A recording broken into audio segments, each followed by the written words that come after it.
Welcome back, everybody. Now I'm going to show you how to install Font Awesome as a system font so you can use it in applications like PowerPoint, Adobe Photoshop, and Microsoft Word. I'll be using Windows 10 to demonstrate the installation, but the steps should be similar if you're using a different operating system. The process to install Font Awesome is straightforward. Go to fontawesome.io and click on Get Started, or go to fontawesome.io/get-started. Then scroll down on the page until you see Download. Click on Download.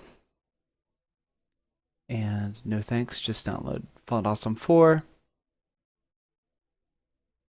And it'll download to your machine.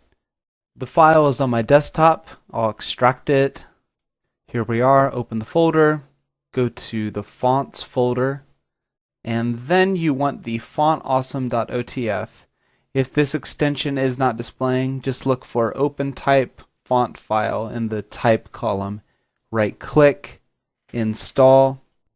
Since it's already installed on my computer, it gave me this prompt. I'll click Yes. You might get an admin prompt, and then it's installed. In Windows 10, you can right-click and click Install. In other operating systems, you may not be able to do that. If that's the case, then you'll need to manually move it to your fonts folder. Go to the hard drive where your Windows folder is located. Click on Windows, scroll down to Fonts, and then you'll just drag and drop that OTF file into the Fonts folder. In the next lecture, we're going to learn how to actually use Font Awesome as a system font. We'll see you there.